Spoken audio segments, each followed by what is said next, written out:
Welcome to an exciting new series here on Submission Radio called MMA What If, where we explore what would have happened if some of the greatest champions lost their fights, maybe transferred over to another organization. What if they went to a different gym?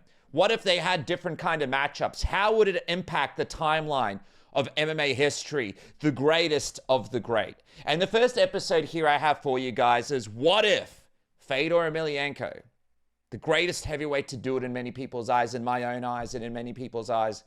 What if he had crossed over to the UFC in his prime and we saw him compete with Fedor Emelianenko versus Brock Lesnar, Fedor Emelianenko versus Randy Couture?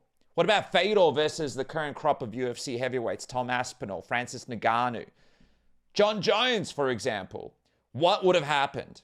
Me and Luke Thomas sit down and we break down what if Fedor Emelianenko came to the UFC. And before we jump into it, I just have to say that I only had a few MMA t-shirts when I started watching the sport.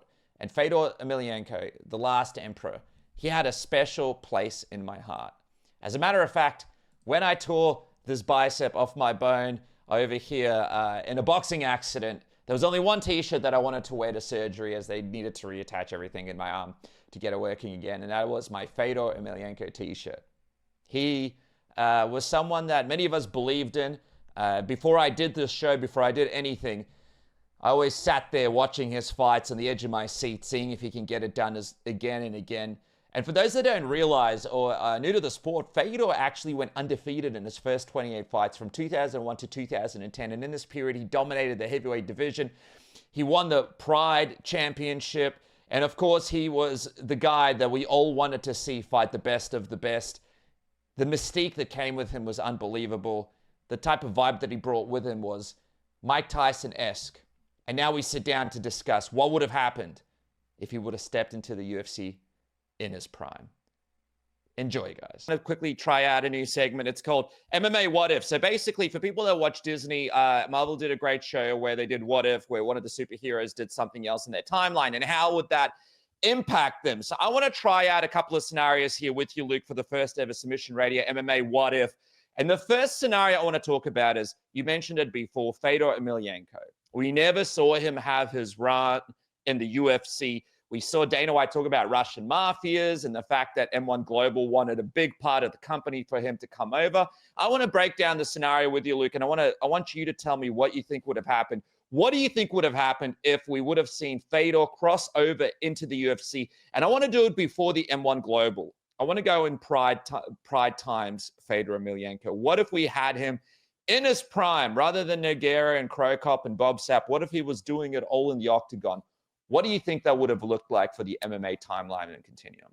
I don't know if he would have been as big of a star, because part of what made him a star was the aura around him during the heyday of Pride. And if you've never seen his fight against Mirko Crow Cop, go watch it on Fight Pass. You've not seen a heavyweight fight with this kind of circumstance in a long time. And I've seen some good MMA heavyweight fights. UFC 116, Shane Carwin and Brock Lesnar, and a UFC, what was it? UFC, I forget which number it was, 110 maybe, when Brock fought Cain Velasquez, and that was a huge event. You know, and many of Cain's fights, many of Nogueira's fights, you know, but there's just nothing quite like what Fedor was for Pride at that time. I mean, understand who was competing in the UFC at that time. You know, one of the title fights was Tim Sylvia versus Gan McGee. Pop quiz, Dennis. Name another opponent Gan McGee fought. Right. His wife in divorce court? Maybe. Could have been. I don't know. But this is what I'm trying to point out. Like, you know, Fedor would have absolutely run the fucking table on them. He would have been a champion for quite some time. However, I think what lesson that we got from Strikeforce was that, you know, I mean, you know, he's not invincible, but you had to see it to believe it. And when Verdum triangled him, you were like, oh shit, okay, there is actually a lot more to this than the depth at heavyweight than we thought. But I think for a long time, he would have been, you know, that run that Anderson Silva did, where it's just this championship title defense after defense after defense after defense. You know, he still holds the record for it. Basically, you would have seen Fedor do something like that Jones level streak, that Demetrius Johnson level streak. You would have seen something like that. No question. Like, who was going to beat him? Rico Rodriguez? I mean, be serious. Like, Fedor would have smoked him, you know, so Yeah, it would have been the Fedor show until much later in his run. Yeah, all right. So let's look at that. So if he's around a little bit later, we get the Randy Couture fight potentially. Ooh. You believe Fedor beats Randy? Yes. Then we get the Brock Lesnar fight potentially. I mean, we've seen Brock, when Brock gets hit, he can't take a punch, but that would have been an interesting one, because Brock, people always say he can't take a hit. That's not quite right. You have to describe it differently. Nobody likes to get hit. Nobody, I took a punch from a peer who punches hard. This means nothing to me. That's not quite right. What the difference is that some people lose their bearing and some people don't.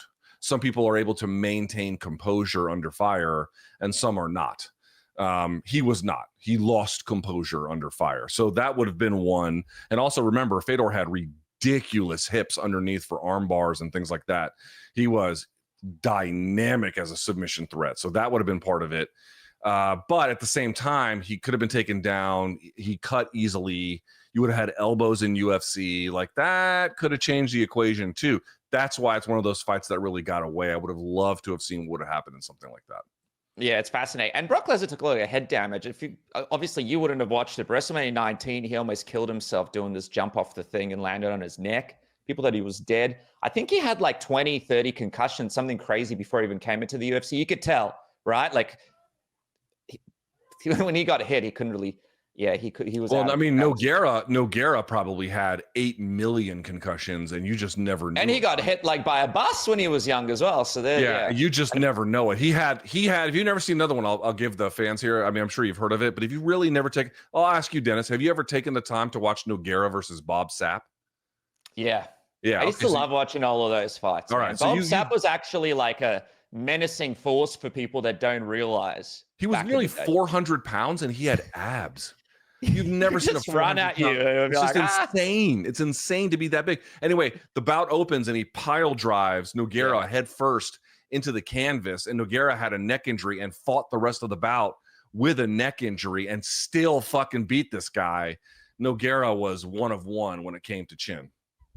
What about who gives Fedor his first loss? Obviously, you saw Verdum triangled him. I think I almost cried when I saw that, because I was such a big Fedor fan. We were all on this big run, and it was just kind of over just like that. And you're like, Fedor's going to get out. And he didn't get out. But in the UFC, let's say he's having this huge run. Let's say he beats Brock, he beats Randy, and he goes through to that next level of the Cain Velasquez. And obviously, like, we could say, like, Verdum's going to be in there. Maybe the rematches with Mark Hunt. Who do you think is the newer age heavyweight that potentially beats Fedor and stops this run? Cain Velasquez beats his ass. No. Prime Cain Velasquez. This is the one that beat up Nogueira in Sydney at UFC 110. Yeah. Prime. Oh, yeah. So I think the Cain Velasquez fight with him was like 112, maybe 121. I think. Yeah. Was it that late? Jesus. Yeah. Okay. In any case, Cain was a terrifying force of nature, and he would have. Remember, this was a guy who wrestled Division I here in the United States at a for wrestling at an elite university, or a pretty good one anyway. And he would have taken him down, Dagestani handcuff, wrist ride, and then just absolutely put a beating on him with ground and pound. There's really no question in my mind. Yeah, I mean, on the feet, Fedor was fast enough to basically steal on anybody, but Cain also had a good chin. Cain had good defense, good footwork, good cardio. Cain would have beat him. All right, guys, I just want to take a quick moment to talk about our sponsors, Manscaped and Saley, and a big thank you to them for making it possible for me to bring this show to you. The Beard and Balls bundle from Manscaped is the place to go. It's your all-in-one grooming solution to keep you polished from head to toe, more precisely from beard to balls.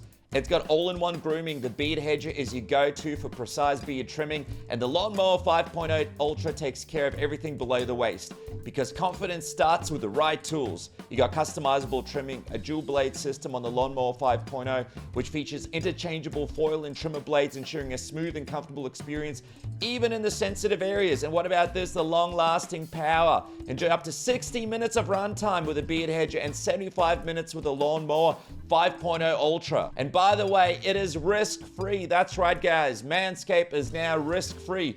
Get it on Manscaped's 30-day money-back guarantee. You can try the Beard and Balls bundle today, completely risk-free, with Manscaped's 30-day money-back guarantee. And that's not all. If you want to support this program, use the code word submission. You get 20% off and free shipping right now. That's 20% off and free shipping right now across the whole Manscaped website. I just want to thank Manscaped again for making it possible for me to bring this interview to you. Go to manscaped.com right now, get the beer and bowls bundle, and get 20% off and free shipping right now with the code word submission. And for anybody looking to travel out there is no better eSIM than Saley. Saley has you sorted with its 115 virtual locations, super fast speeds, security features, and what about the fact that you guys get an ad blocker in the app as well, so you don't have to watch annoying ads and use up your data when you watch stuff all over your phone. What about the fact that you don't need to switch out your eSIMs because you can just use the one Saley profile for everywhere you go? No more lining up at airports, no more having to take out SIM cards from your phone, putting new SIM cards in. Saley gives you all of the options to get as much data for as long as you need. You got weekly plans, you got plans that last half a year. And Saley always lets you know when you're about to run out of data. It gives you a little notification when you used up 80% of your plan, so you'll always have time to top up. No more sneaky roaming fees. No more being stressed out about, oh, I just bought this plan in this weird country that's going to last me for 3 months, but I only need it for 3 days. Saley has you sorted. And if you're a Submission Radio fan, you can click on saley.com/submission now and get 15% off your first purchase. Or go to saley.com and use the code word submission. Support this show and have the best traveling experience thanks to Saley. Just a quick reminder while you're watching this interview, please take a moment to subscribe to this channel. Only 48% of you guys are subscribed. The ones that watch regularly, that really, really helps. And please click the little bell icon so you get notified when the shows come out. That's going to really help me bring out more content to you, more interviews, and keep the channel around for longer. And now, back to the program. I'm interested as well to talk about this new age crop. You got your Aspinall, you got your Francis Ngannou, and I want to bring the prime Fedor in as well, because what people don't realize is the Fedor that we see now, I don't know how this guy keeps fighting, Luke. Like the amount of damage that he's taken, and he's still going in there and just fighting is unbelievable to me, right? Like Fedor's retired. Is he retired now? Oh, he's retired, yeah. Okay. Because I was watching some of his Bellator fights and even like the fights from like a few years ago, and I'm like, oh man. Remember that fight he had like at that Russian league against that UFC, like Fabio something? Or Fabio Maldonado. I actually battle they had there. I commentated that, well, not commentated it, but like I was on the air on Sirius XM when that fight went down. And that fight, like Fedor should have lost that fight and didn't. Yeah. And that was, and then he ended up like, the only thing you know about Fedor is what you saw in Bellator. Oh my God. Oh my God. Oh my God. But don't you think that's probably 90% of the fans watching this, which is good why we're going through it. And even Strikeforce Fedor, that was towards the end. Yeah, like I was there when Fedor got beat by Bigfoot Silva. That was at the Izod Center in New Jersey. Terrible venue. And Fedor couldn't get out from underneath his mount. And this is before Bigfoot was washed, but Bigfoot went also black belt in jiu-jitsu, so Bigfoot had like pretty good jiu-jitsu. I was able to take him down. This is what I mean. Bigfoot Silva was able to take him down and move to mount. Dude, Cain Velasquez would have feasted on him by that point. But like, prime Fedor, we're talking like 2004-ish. Yeah, 2004 Fedor. Yeah, 2004 Fedor was a special guy. He fought Verdum and lost in 2010, June 26th. So that's just to put it in perspective for people. Let's say, and by the way, what about when Cain beat up Bigfoot Silva and left him in a pool of blood? That was one of the most brutal beatdowns in heavyweight history and in the UFC. But let's say that 2004 Fedor steps into the current crop of top contenders. We've got Tom Aspinall, Francis Ngannou, and we've got John Jones. I want to talk about Francis Ngannou first. Seems like the perfect fight Pride would have put on back in the day, right? Francis would have been perfect for that organization. Big, menacing guy with a ton of power. How do you see a prime Fedor matching up with a Francis Ngannou? That's a very interesting fight to me. Here's the problem. This is the problem of eras. People are like, oh, well, because I think Francis would beat him. And then you might say, well, then what makes Fedor so special? Okay, let's answer that question. Yeah. A couple of things. Innovator, right? Supreme innovator in ground and pound. The routes of his strikes and the way in which he set them up and the way they traveled was highly, highly unique. I mean, no one was really crafting it in the systematized way that he was leading into that first Nogueira fight, which was the real first revelation of that. You were like, holy shit. Like, dude, when he did that to Nogueira, nobody was doing that to Nogueira, and he made it look effortless. He beat the shit out of Nogueira. And then there's a famous thing that Rogan had said about him, Joe Rogan, which was quite true, which was like the guy is basically a middleweight who just doesn't want to lose the extra weight and then wants to have a speed advantage at heavyweight. That is true. Yeah. And you might also say, well, didn't he fight a 7-footer in semi-shield and beat the shit out of him? Yes, he did. But that was like, before guys really knew proper the full game, before best practices had really been developed. Francis has a good chin, huge power, has good takedown defense for the most part. I mean, I think it'd be kind of fun for a while, but I just feel like eventually Big Francis's power would take over. And the point I'm trying to make is you're asking about Aspinall, because Aspinall's part of this conversation too. The heavyweights are just getting bigger. They're just getting much bigger. Yeah, Semi-Schilt was really big, technically bigger than both of them, but he was very much a weird outlier at that time, and it really wouldn't have counted. Like the athletic, nimble, 6'4", 6'5" guy. Not like the guy who's 7 foot but kind of lanky and slow. I'm talking about an athletic 6'5" Tom Aspinall. That guy didn't really exist in that way, save for Brock Lesnar. That guy didn't really exist. And I'm not saying Tom is as good as Brock, but I'm saying that kind of athlete. That in America, the guy who is 6'4", 240 plays a position called tight end in the NFL. Yeah. Where you can both catch the ball and block, essentially. That's that tight end kind of guy is becoming your champion, whereas it wasn't quite that way in Fedor's time.